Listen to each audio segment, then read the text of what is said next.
Yep, we're going on live.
Thanks for tuning in to another segment of Incarceration to Incorporation.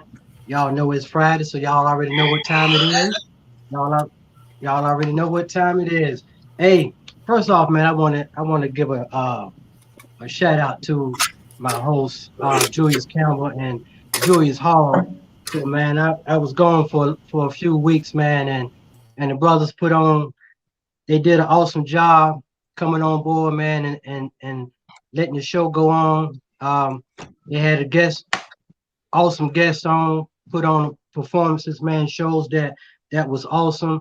I got a lot of feedback from a lot of viewers that hit me up that they viewed it, and even though I wasn't on, man, they say the brothers did a good job. So Julius Cameron, man, I appreciate you for coming on board, being the great host that you are, coming on the team, man, doing what you do. And of course, Julius Hall. I know he's a hard-working man, just like myself, and he been putting in work, and he been coming on every Friday doing what he do. So we're gonna get this show started. We got from my understanding, we got a nice show today. We're gonna talk about some good things, man. First of all, welcome everybody to Incarceration to Incorporation. What this is a network, a program that what we do, we talk to people that's transitioning back into society, coming from a prison passageway, helping them get the resources that they need to cope back in the lifestyle that that they once had, trying to get them out of that lifestyle and get them the help that they need to cope, to transition back into society. Just get them back into the workforce, get them back into the family situation, family relationship. That's what we do at Incarceration to Incorporation, and we got a good show coming up today. We got Sean Riley. I haven't met him yet. Marie Jones on board today, and of course we got Julius Campbell. We're gonna talk about some good things. So I'm gonna turn it over to Julius Campbell. He got the lineup. We're gonna talk about everything that's on the lineup, and we're gonna have a good show. Julius Campbell, my brother, what's up? What's up? What's up? Good evening, my boy AB. back. We appreciate you coming back. But we also, AB, we got a new addition to the team, Marie Jones. She's another host that we got on the radio with us today, and she has really been awesome as well. And she is responsible today for our lineup. So what I want to do is I'm going to turn it over to her so that she can introduce our lineup. But before I do that, just want to give a shout out to Julius Hall, as you have, and all our people that have been listening to us, that have been following along with us. We appreciate you. Facebook, YouTube, Jessup, those of you that are in the jail, we appreciate you coming on and just being with us, man. I'm excited. The platform that we have given to returning citizens. We have also changed the narrative. As you know, AB, you're always talking about a lot of us, when we come home, we don't automatically return back to the system. Actually, we are changing things. We are business owners, nonprofit organization owners, successful family men and women. So we've been changing that narrative, and we got some guys on today that's also going to let us know how they are changing the narrative. So without further ado, Marie, you go ahead and take over. Let us know who we're working with. And my name is Marie, and we are working with OAA. We're here to encourage and educate and empower each other. I took and I called Sean. I knew that I know he just recently got out of prison. He's been home for a while and looked like he's doing well. He got a job, and I talked to him early today, and he said that everything is not going, as good as it should. Mm-hmm. So I wanted him to come on to tell us about himself, and you don't have to tell us the charge, Sean, or anything, but I would like for you to tell us, how has it been for you when you were in prison, and just tell us a little bit about yourself. Well, can you hear me, Sean? Yes, I can hear you. Can you hear me? Yes. Okay. I can hear you. First and foremost, I want to thank Allah for letting me come home. It's been hard, but Allah has been blessing me too. I thank my family for once, my dad, my sisters, my brothers. I have a wonderful woman. She been by my side. When I first came home, I have got a job, brick mason. Thanks to Lamar, he helped me out on the job. So I've been working, been doing good, I had some struggles, like getting my driver license. It's like when you come home, you don't expect certain things to happen, but it happens. And you could either be frustrated and don't care, or you can just stay strong and keep going. So right now, I'm gonna keep going. That's good. I feel good. I have a daughter. I've been with her. We have communicated. She loved me. I love her too. How long was you gone? How long were you incarcerated? I was incarcerated for 20 years since I was 18. I'm 38 now. So it's a big transition. Yes. Transition. Only thing I can say that what really hurts is my mama passed last year. I'm sorry. So when I came home, it's different. And when you come from the background I came from, it's like you have to dig in deep. Right. And when you see your daughter or your child, your family, it makes you want to dig deep. Right. So that's why I haven't gave up. I'm continue to do things for myself. How old is your daughter? She's 19. She's 19. So yes. How old was the baby when you went to prison? My baby mom was 6 months pregnant. Wow. So she'd be 20 September the 14th this year. So how's your relationship? Is building? It's building. She called me daddy. She called me every day at work. It's like it's a blessing. That's good. That what helped me. that what helped me to try even harder. My Right. daughter, you know. Right. But also I have my brothers, my sister, they want good for me. Right. So it's upon me to do what I need to do to show them that, I thank them that I want to stay out there free. Yes, that's right. Yeah, I It's mean, nothing like freedom. right, freedom. Look, every day I come home from work, I sit out here in the yard and take a deep breath. Yes. I take it in, you know what I'm saying? Cause this is what I've been missing, and Right. I don't want to backtrack. No. Mm. That's why I'm at home, because I know out there I'm gonna either go to jail or be killed. Right. Right. You know, Once you realize that, that's what's going to sit you down. That's right, right. Once you realize that that's exactly what's going to happen, that's what's going to sit you down. Once you sit down, then you got a chance to analyze what's going to happen or analyze where you want your destiny, where you want your life to be. You know what I That's right, mean? right. That's what I was going for 10 years. And when I came home, it was a 10 years gone from the streets is a long time. You know what I That's mean? right. And although I had family support, they still had that thought process that, well, his mentality, he might not change. You know what I mean? Because right, they know I right, like the fast life. right, I like the fast life. right, I ain't never been able to cope with the slow life. You know what I mean? I was always the first to do this, the first to do that. Fashionable. I was always the first to go do this because I had the money to go do it. I was making the money, hustling to do what I had to do what I got to do, and I had the money to do it. So when I came home, I had to deal with a whole different type of lifestyle. But right. Sean, I see, you know what I'm saying? You Muslim, I'm Muslim. I'm Muslim Alhamdulillah. as well. So I'm Alaikum, my brother. Wa alaikum salam wa rahmatullahi wa barakatuh. What does that Alhamdulillah. mean? What Hey, you peace just and said? blessings be. I Well, gave them, thank I gave him the greeting of peace be unto you is in the Arabic, and he gave it back to uh-huh. me. You know what I mean? And then I say Okay. Alhamdulillah, which means all praises be to God. You God. know, he Okay. said it in the Arabic form. We all we said in the English form. You know what I'm saying? But we said it in the Arabic form. It's all the Right. same. You know what I It's the mean? same. Okay. I just wanted to know the understanding of it. That's all. Okay. As long as it's still to God, it's okay.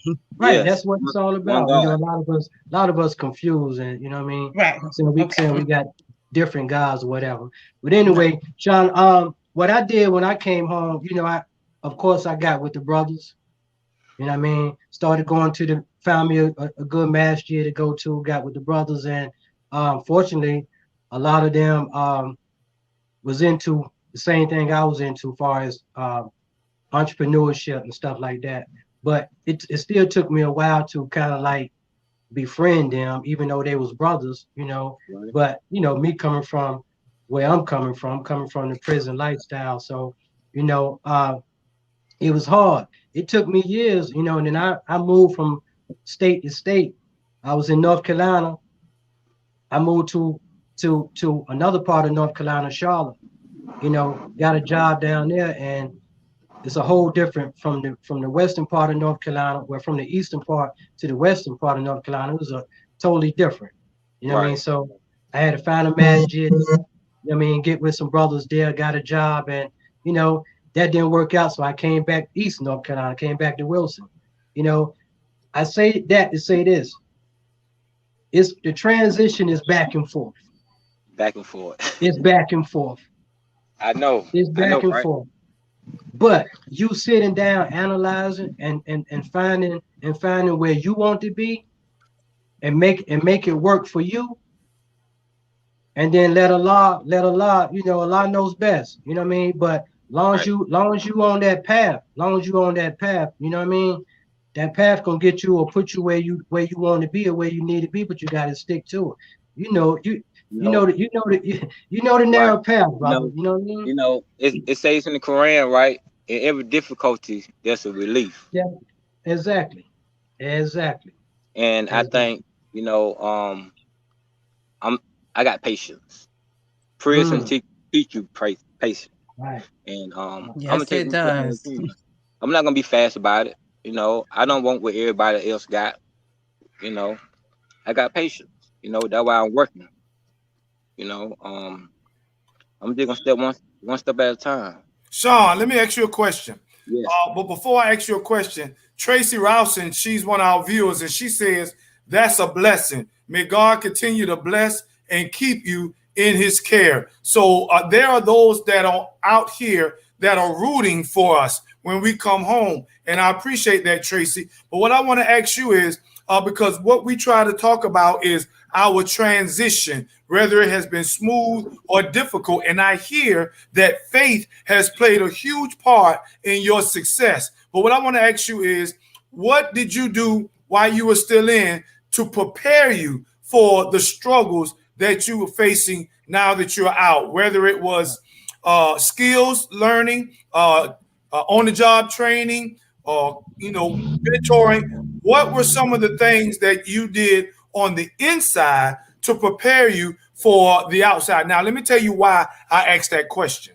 Okay. Because there is a phrase I coined called progressive preparation. A lot of people, when they're let out of prison, are not ready, especially those that did them short sentences. Now, people like us that did them long sentences, I don't know how long it took you, but we finally became intentional about preparation. And so that's why I want to ask you, what did you do while you were in to help you prepare for now that you're out? For one, I have to tell you this.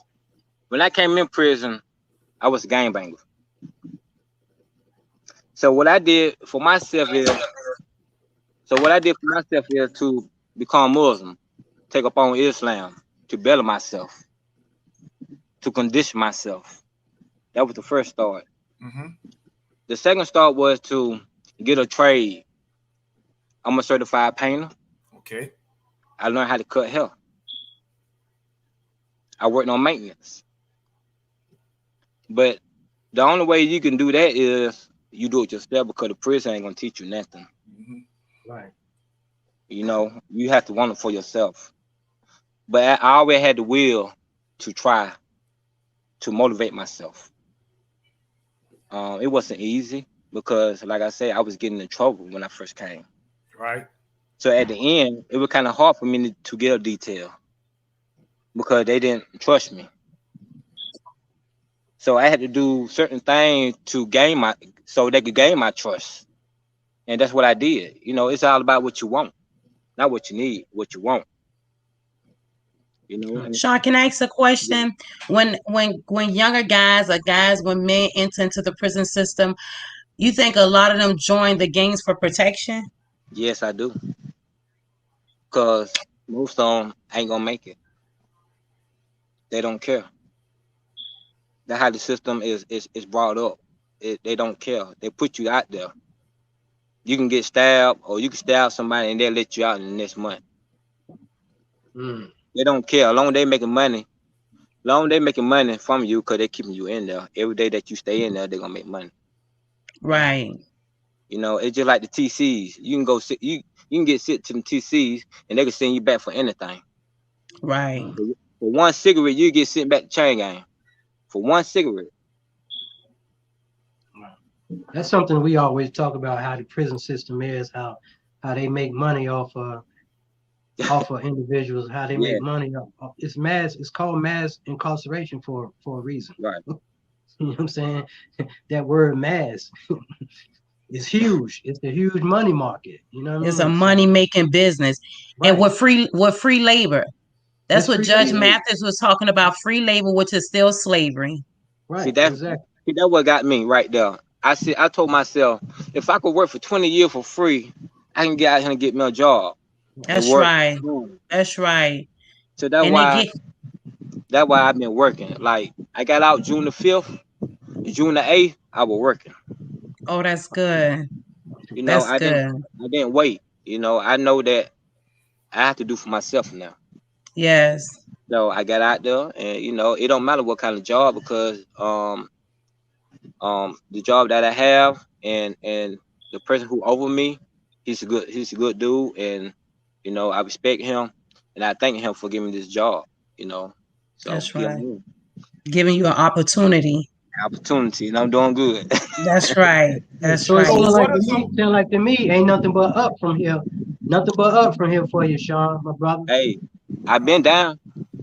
I Yes. Nothing ain't got but no up. choice but to go. Nothing but So up. So what are some of the things right now? Now that you're out, you got your job, you steadfast with your mindset on I'm going to do it. I'm going to make it. What are some things that you're trying to do now to be able to enlighten, teach those that are around you now, whether they're young men or women, or whether they're old schools, it doesn't matter. Do you share your story, whether you're on the job or on the streets with your own family member? Are you seeking to do some things now? Because all of you have said it, that the system is made to make money off of you. Well, just saying it and keeping it to yourself is not enough to destroy that giant, if you will. So intentionally, what are you doing right now, Sean, to let the masses know or let the individual know about, from your lifestyle, how they can change? well, in my hometown, everybody know me when they see me. Um, I had different people ask me, you know, how it was, and every time they ask me, I tell them the truth, only the truth. Um, but I have a 10-year probation left. 10 years. I have told my probation officer that I want to talk to the football team of Baldwin High School, the basketball team or Baldwin High School, to enlighten them of the thing that I went through. Right. Because a week before I got locked up, I signed to Georgia to play football. So I don't want them to make the same mistake that I made. Right. So I think it's only right for me to talk to them, Yes. That's right. to tell them that, you know, hey, don't be out there in the street. Go home. That's right. Go to school. Do your work. You know, get a job. Go to college. You know, that's my thing. That's what I want to do. Now I love that. See, because now you are intentionally trying to reduce recidivism. That's what we're talking about. How Yes. can we reduce recidivism, even if it's just with your story? Even if it's with Mm-hmm. your story. Paul Bowman is watching, and Paul Bowman asked this question. He said, "What has been your biggest challenge since getting out?" Now, as a returning citizen, we know that there are many challenges, but he's asking, what has been your biggest challenge since you've been out? Not going back to the gang life. I like that. That's honesty, not going back. And how have you made sure that, what steps have you taken to ensure that you don't go back there? Wait a minute. That's number one. Okay. That's number two. Number one is, why is it hard? Because I know there are guys listening right now that's still in the gang life. Right. Right. So speak to them. Tell us, first of all, because a lot of us are ignorant. Why is that such a hard thing to do? Not go back to the gang life, number one. And then number two, what steps are you taking to make sure you don't go back to that lifestyle? One, because that what got me in prison. Why would I do something that got me in prison? Mm-hmm. It's crazy. I learned that we all have a choice. We all have a choice. It's upon us to choose. And I choose That's not to. right. That's I right. have a daughter. I have a daughter that, you know what I'm saying, I'm just not meeting, like hugging, like kissing, like, you know, showing my love. How can I disappoint her by going to that lifestyle, knowing that what happened? Two, I have a beautiful woman that I love. Right. Right. You know, Right. and I'm gonna make it possible that, you know, she trusts me, that I make the right decision. And I'm gonna go from there. And we're gonna put Sean. God, yes, Mm-hmm. No, go ahead, Sean. I'm gonna put God first. That's it. You know, and I'm gonna strive. That's it. Sean, what would you tell a young man who come to you and say, Sean, I want to join a gang and I got a gun and I'm going to kill somebody? What would you tell him? How would you reach him? Hey, let me get that gun. I'm gonna tell you something that you need to do. Matter of fact, you wanna go chill? Come on, let's go out. I'm gonna show you how I do it. Right. This is the way to do it. You know, because the gang life ain't. That's not. It on two things gonna happen. You gonna die or you gonna go to chain gang. That's it. I think That's you'll it. be a good mentor for young men. Me and Miko, which is Julius Campbell, we have like the program I was telling you about OAA, and this Wednesday on the 11th, a lot of young people are coming out. Which Miko is a part of the TIP organization. That's young men and women who we take and mentor, and I think you would be a great mentor. I don't think anything that we go through in life is just for ourselves. Is the life you live is not your own, and it's just not for you. It's what you went through is to help someone else. And like you said, you want to go to the basketball team and the football team, but there's other young men out there that's watching you who knew who you were. They probably call you an OG, so they knew who you were. So you need to teach them, to let them know that that's not the way. I was telling Tree, a guy we call Tree, I was talking to Tree the other day, and I told Tree I wanted to have like an illustration. I wanted him to be like life, and then I wanted to have like Sidney Jones is a funeral home here in Savannah, and I wanted to have somebody from Sidney Jones represent death. And I wanted to tell the young people, which way are you going to choose? Are you going to choose life or death? Because putting a gun in your hand and taking someone's life, you're choosing a road of destruction. Now you went to prison for 20 years. How many of your homeboys were there for you? How many? How many was there? I can count on one hand. But guess what? I'm not What? mad. I'm not mad No. because that will make me stronger. That will make me No. wiser. I got a question. How many was you able to save? Or how many was you able to get up out of that game, like knowing what you went through, knowing that, oh man, Sean gone, man, Sean doing 20 years, man, I don't want to do this no more. Did anybody come to you, or did anybody get out of the game because of that? I haven't really just been out there. Like I say, I've been home. You know, I don't feel comfortable out there right now. Right. No, I'm saying like once you was in and they seen you in doing 20 years, were any one of your friends able to be like, well, look, I don't want to go through that. You know what I mean? Like I can't really say because when I was in, I kind of distanced myself from the outside. Okay. Because sometimes you have to do that to do that that type of time. You got to do your time alone Doing like that. 20 years, you know what I'm saying? You have to cut, you just have to distance yourself. But you have to have that mind frame because if you don't, you won't make it. Tracy Robson says this is a very informative forum, and I like that she said that because and she agrees with you, Marie, that Sean would make a really good mentor. Why? And I like what Paul Bowman said. Paul Bowman says you own your own choices. That's good stuff. But I want to say something as it relates to the informative aspect. Why is gang acceptance so prevalent today? Now, you asked the question, or you answered it. You say a lot of people get in gangs in prison because of fear.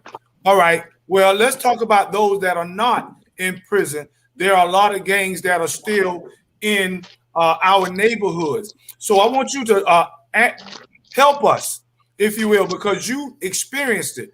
And so can you help us to understand why you, first of all, or other men, young men, why would they gravitate to gangs when they know that the results can be death or imprisonment? For one, for fame. A lot of people get in for fame. It's because of the neighborhood they grew up in, and that's all they know. And the people around them ain't gonna teach them no better because that's what they is. They in the game. So if you in the neighborhood, then you gonna want to be down.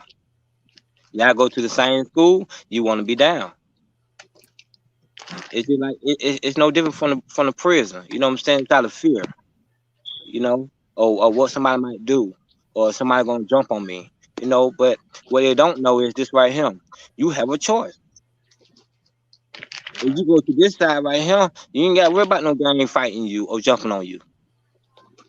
If you do your work in school, you ain't got to worry about no gang jumping on you. You know, it's about your choices that you make in life. Right. Okay. Keep it real though. I want you to keep it real. This is informative. I want to ask you this. Shireen Anderson is watching, and she says, God bless you, Sean, and your family, because positivity births stability, and negativity births instability. Erica Bell says, how do they look at you now that you have changed? And when you answer that question, let's keep it real, because everybody's story may not be like your story, in the sense that once you leave a gang, they don't bother you. Some people are struggling because they have made a decision or a choice to leave that gang. What would you say to that individual that may experience that tough struggle of letting it go, even though they may have some hardships? Let me say this again. I want to thank Allah, because without Him, ain't nothing possible. Okay, That's right. I want to say this. I have a lot of people out here that want to see me do good. It's about my action and what they see, how far I have came, and what I'm doing right now. You know, that's how I'm getting by.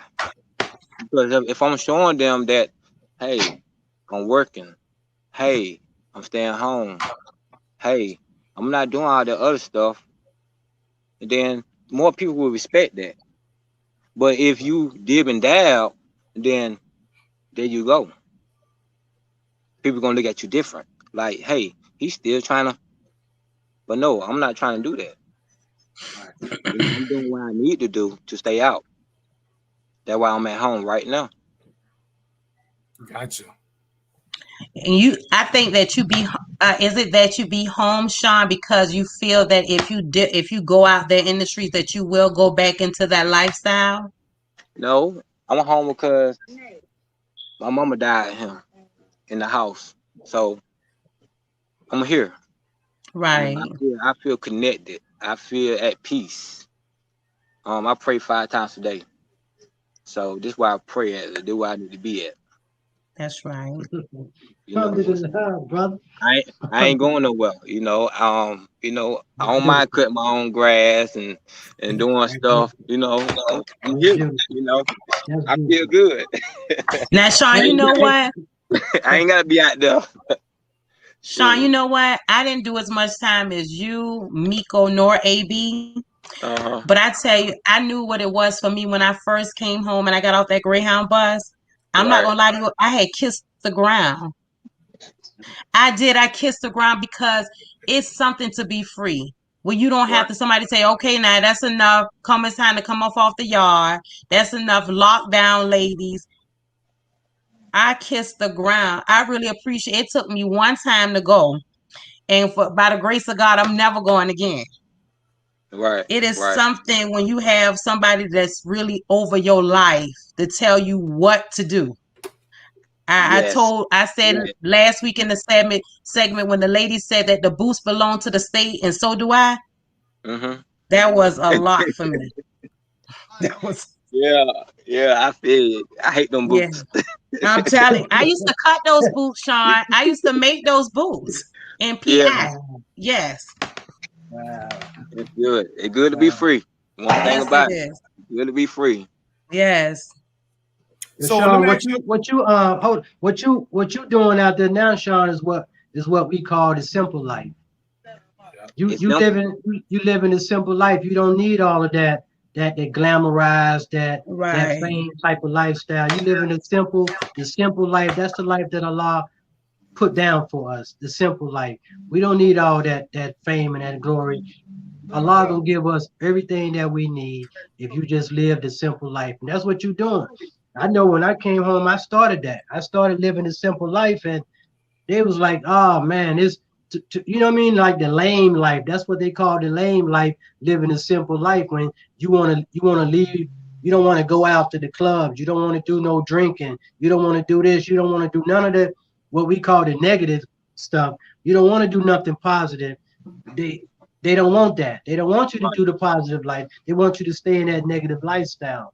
You know what I mean? Right. So that's the challenge that I had to go through when I first came home because everybody was still doing the same thing. So Right. I had to They separate is. myself from that. You know what I mean? Yeah. They is doing the same thing. Yeah, Ain't nobody went nowhere. yeah, I'm trying to have something. right. I want more, I want better, but it's all right. I'm gonna have patience. I'm not gonna rush to it. I'm gonna, do what I'm supposed to do the right way, not the wrong way, but the right way. You Right. know. So let me ask you a question. How do we, when I say we, the people that are watching, the viewers, those of us that are here with you right now, how do we reach young men and women who are gravitating towards that gang life or who are in that gang life? Because when somebody stepped to you, you say you was in it. When somebody stepped to you, it didn't really do nothing for you until danger or death or the dungeon, if you will, came to your being. But how can we? What are some ways that we can learn how to best reach those that are heading towards gang life? For one, we got to get out there. We have to do more activities. We have to call them. We have to be there when something go wrong. We have to preach to them. We have to do a lot of stuff. Because it's different now. Mhm. They have so many drugs out there that these kids are taking, and they don't care who they selling it to. So we have to be right there on the front line, not the back, but the front line, and let them know. It don't matter if they ain't your child. You still have to let them know. Hey, look, go home. That's right. Look, come here. Let me tell you something. So you got a lot of us that don't do that because they're afraid of what might happen. No. If you're afraid of what might happen, Mhm. then ain't that gonna change. Okay. And you know what, Sean? Sean, it's the way I'm not scared. I'm not scared to talk to them. And it's the way you approach them. I'm Right. not, Sean. I'm not. I'd rather deal with the young men and the women. I'm not scared. It's the way you approach them. You can't go there. You can't go to them thinking that you're better. You understand? It's the way you approach them. And I love when OAA have the youth there because those kids are crying out. Just because, I think that society put a stigma on young men when they say boys don't supposed to cry. What? I think that's what society says, that boys don't supposed to cry. True. Growing up in the house, you're a boy, suck it up. That's too much on young men, and I feel like our young men be having a lot to say, and it's the way we raise our children also. So I feel like I like what you said. Don't be afraid. Talk to them. When I see them little boys with them things around their head, what they call them, they flag. I tell them to come here. I want to talk to you because that can be my son. I have 4 sons, and I want somebody. If I'm not around, I want somebody to talk to my sons Right. and to save them. We got somebody on, one of our viewers, Yolanda Beall, is on with us, and she says the village has to unite and continue to speak positively, continue to instill that you are never too old to learn. One of the reasons why I want to read what our listeners are saying is because, like she said, we are a village. Sean is now a part of the village that's on the outside, and we are trying to do all we can to help influence. I say that intentionally, to help influence our young men and women, especially our young Black men and women. So you're never too old to learn. And also, we have one. Miss Rowson says this: by the grace of God, I am not going back. Thank God for His grace over us. So she recognizes your fortitude, Sean. She recognizes your change. They all do. And we just want to encourage you even the more, because don't get it twisted, bro. Some hard times gonna come. Don't get it twisted. You know, a lot of us that are on here now, we did that time. We're out. Challenges have come in our lives. And so I'm just glad that you have that fortitude, that beautiful baby, that beautiful girl you spoke about, the girlfriend. You see something that you can hold on to when a difficult, challenging time comes. Because, bro, it's going to come. Believe that. But you're holding on. That's good. Thank you. Thank you. I want to say this here. Sean, I don't know where you at, brother, as far as I know you just getting the job and everything. As far as you getting your credit and all of that build up, man, that's the most important thing right now. The way the world is going now towards the, you know, money situation, toward as far as having something in life. You know what I mean? Yeah. I got my credit right, man. When I came home, my credit was like a 500. And since I've been home, I've been building it up. And I can pretty much now say, man, I'm not where I can be, but I'm where I'm comfortable with, you know, going to get some things that I couldn't get at one time. Right. You know what I mean? So I say, man, I don't know where you at with that, but get your credit right, brother. Go out there and build something for your family, man. And of course, keep Allah with you at all times, because I know you are, because you became Muslim. You know, Allah makes Muslims. We don't make ourselves Muslims. Allah made you a Muslim. You know, so go out there and do what's right, do what's best, brother. That's all I needed. I want to tell you, man, because I know the struggles. I went through the same thing. We all did. You know what I mean? And I had a landscaping job when I was in the feds. I said I would never cut no more grass. I tell this story all the time. Sean, I tell this story all the time. Marie, I tell them. Julius, you already heard the story. You know, I was cutting the warden. I was cutting the captain yard, and I was, I can't, you know what I mean? Like, I want to do something so bad to the yard. No, I said I ain't never cutting no more grass. I got my own landscaping business now. Mm-hmm. You know what I'm saying? Yep. And that's good. I don't like the job, but I love the money that I'm making from it. You know what I mean? Right. That job was able to put my credit score at a place where I'm good. Right. But being in prison, I said I would never work a landscaping job ever. Never. You know what I mean? So I say that, brother, I don't know your job situation and your financial situation, but get that right. Once you get that right, brother, you good. Yeah, because I can see you already as far as the mentorship thing and the way you talking. You know what I'm saying? Mm-hmm. You're gonna be good with the youth. Right. It was it been a challenge for the last couple of weeks. I've been trying to get me a car, and I deal with this getting my driver license. Like for 3 weeks, they kept on saying that I have to pay a fine, so I had to come back, go to the courthouse. I paid the fine, so I went back to the driver license place. They said I had another fine. I said, what? So I'm like, I wanted to give up, but I'm like, no, I can't. I came too far. Mm-hmm. So I paid that fine. And last week, I just got my learning license. That's good. So next week, I'm going to take the driving test. Yeah. You know, and I'm going to get my car. That's it. Because that's the reason why I work. You know what I'm saying? And like I say, you know, I'm just... Ain't nothing wrong with taking baby steps. Before you got locked up, or before all of us got locked up, we was probably taking gigantic steps. Right. Yes. You know what I'm saying? Ain't nothing wrong with baby steps. We got tricked into taking big steps when we should have been taking baby steps towards our goal. You know what I mean? So I can see, Sean, you on your way to success, man, And I'm proud of you. You know, I'm just meeting you today, brother, but you know what I mean? I'm proud of you. Keep the success going and that patience. You already know how that patience is, Yeah, bro. You know? inshallah, alhamdulillah.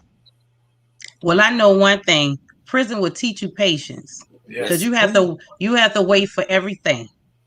So it will teach you patience. So you're out now, Sean. You have the freedom that you need. You're there. You feel your mom's presence. Like you say, you like to be home.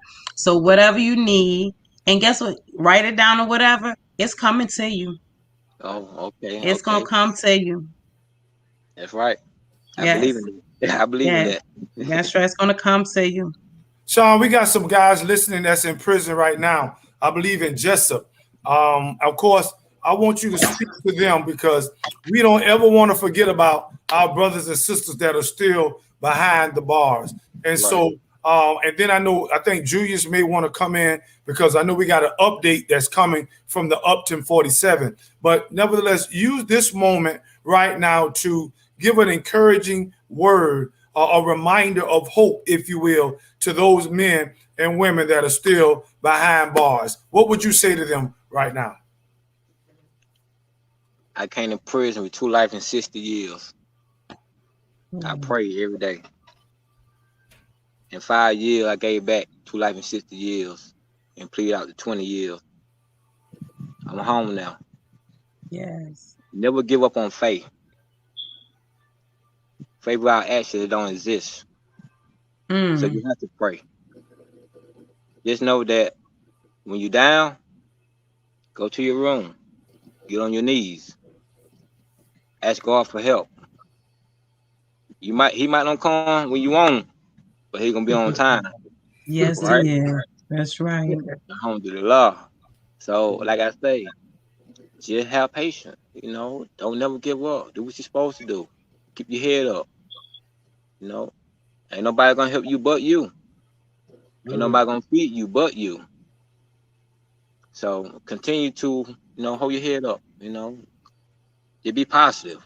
Hang around positive people. Get away from the negativity. Right. If it's negativity, move. Just, I don't know, just pray. That's what I did. It ain't easy. I know it ain't easy. It's plenty of time I don't cry. I ain't scared to cry. That's good. I'm a man. That's right. So, hey, I just ask God to protect y'all brothers and sisters that's locked up. To instill in y'all hearts, love and peace. And hope that y'all make it home. Because prison, jail, ain't no place to be. Mothers, fathers, daughters, son, we need y'all out here. We need y'all. Our kids need y'all. So I hope to see y'all. That's it.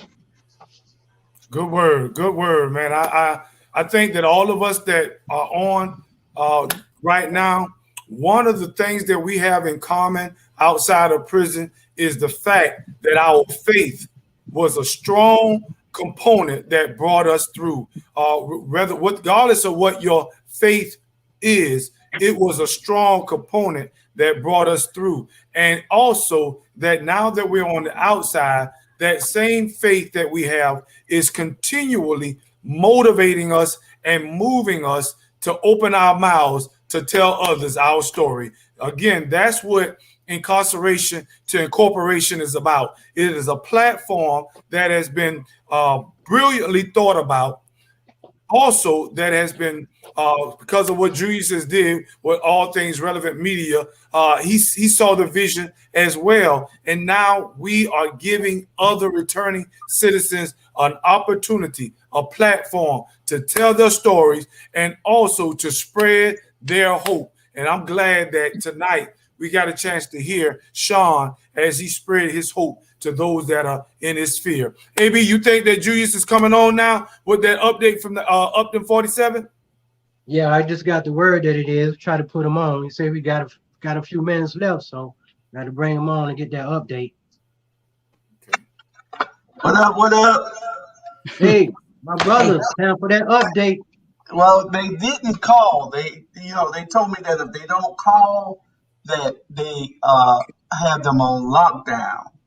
Oh, So okay. they'll lock them up sometime when they know they got shows that they're supposed to do because they're listening to those guys' phone calls. So they didn't call, but we're trying to get an update from them so they could tell us what the situation is down there. I know a lot of them went to court all week this week, so we're trying to see whether they dropped any of the charges because most of them are there on just some trumped up charges and on some phone call charges. I know they're using the RICO laws and locking these kids up under the RICO laws, even if you had a phone call with somebody that might have been an innocent phone call. So, and they just got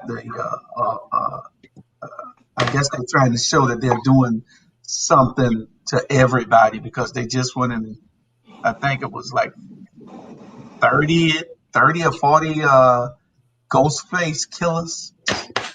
The Ghostface Killers motorcycle gang. It's a white motorcycle gang. That's and they just charged about 30 or 40 of them. Might have been more than that, 30, 40, or 50. I remember reading it 2 days ago. Um, but they charged them under the same law. But they got them for some killings and everything. And that's what it's for. But it's not for you to make have a phone call and we didn't say anything about anything illegal and didn't make an illegal transaction or anything, and then you still come to get me because I talked to you who happened to have been in jail asking me to send you some money. Nah, that's not how it's supposed to work. But Julius, for those listeners that just came on who really don't know what we're talking about, give us a little background of what we're talking about and who we're talking about. we're talking about a group of guys that are locked up in Upson County, Georgia. There's 47 of them, and the state of Georgia had this gang task force, and they rounded up all these guys, and I guess they didn't have enough. They were trying to show the state that this new law that Georgia enacted works. So what they did was they went and rounded up all these guys, even if they just made a phone call, even if they just was talking to somebody and never said anything. They would listen to the tapes, and these guys did nothing but talk to somebody from the prison. Hell, I talked to them. They might come get me. I doubt it though. But I guess they're trying to affiliate them with the gangs, and we they call this program and tell us an update about their situation. They call the other talk shows that we have also and tell us what's going on there. A lot of them are being held on charges that has nothing to do with anything they ever did in their life. They've never been to the place that they're charged at. They are these are trumped up charges from many of them just being associates of other people and not actually committing a crime under the RICO laws.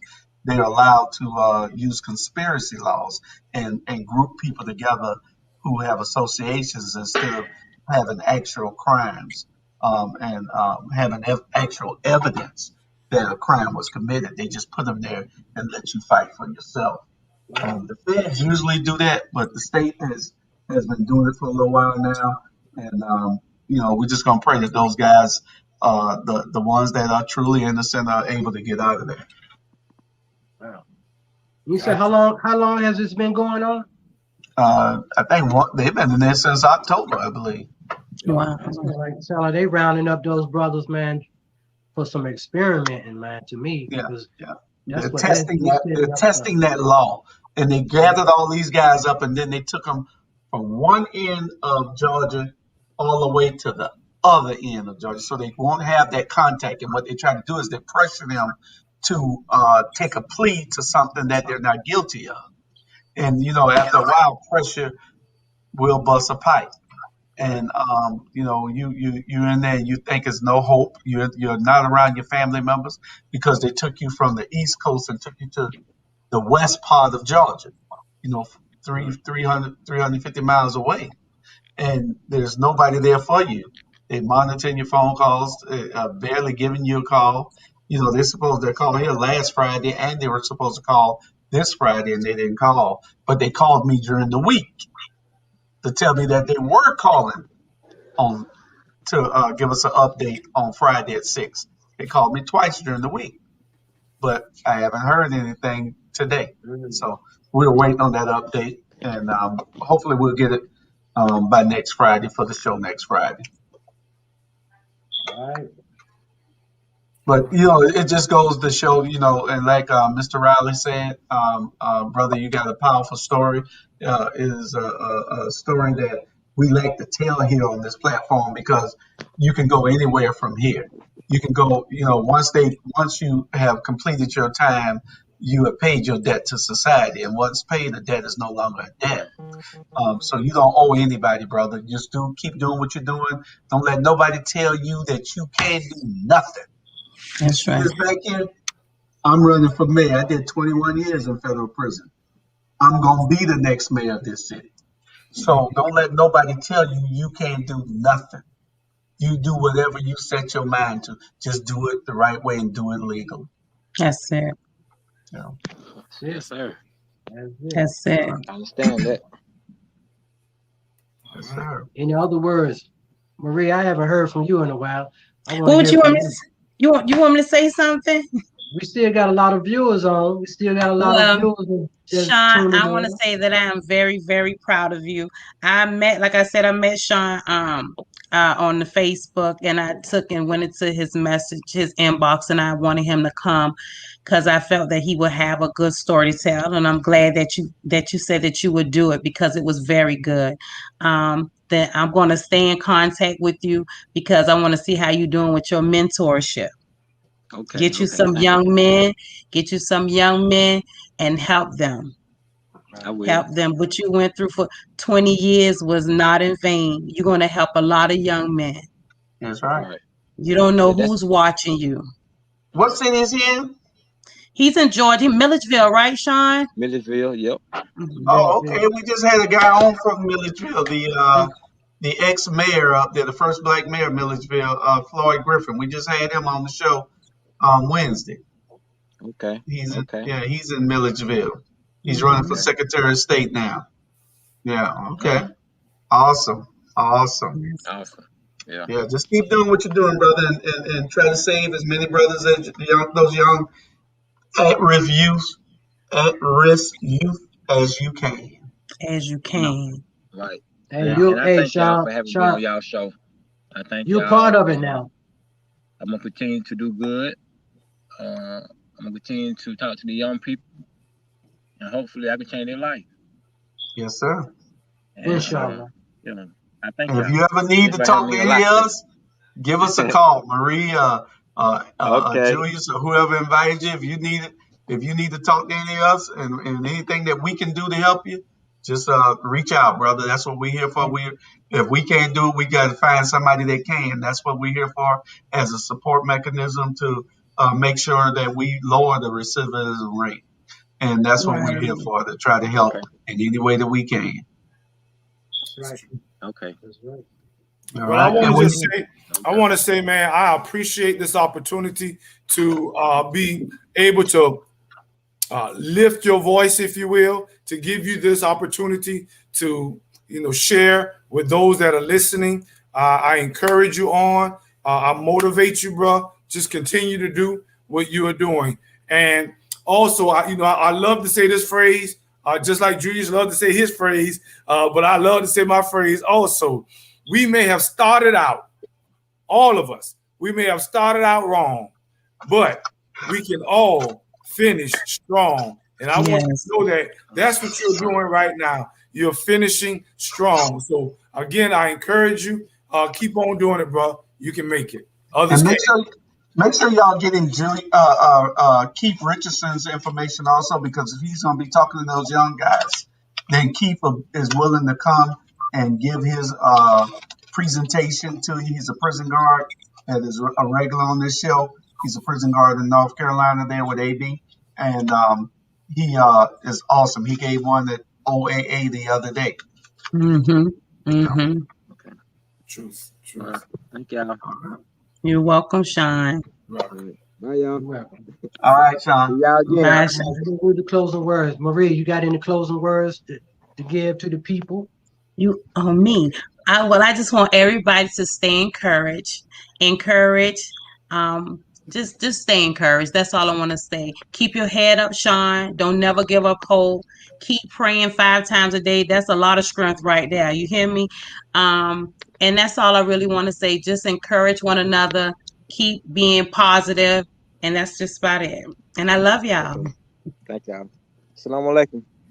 Wa alaikum salam rahmatullah wa barakatuh. Y'all got to teach All me right. that. All right. All right. What a wonderful show we had today. And AB, Maria is our new guest. She's our new co-host. Okay. Okay. Good. Glad to have you on, So Marie. it's the Thank you, four of AB. us. It's the four of us, and we'll keep it live, and we'll be inviting guests and anybody that needs to come in and tell their story. Y'all can contact either of us, any of us, and we'll get you on to give that testimony so that we can change some lives.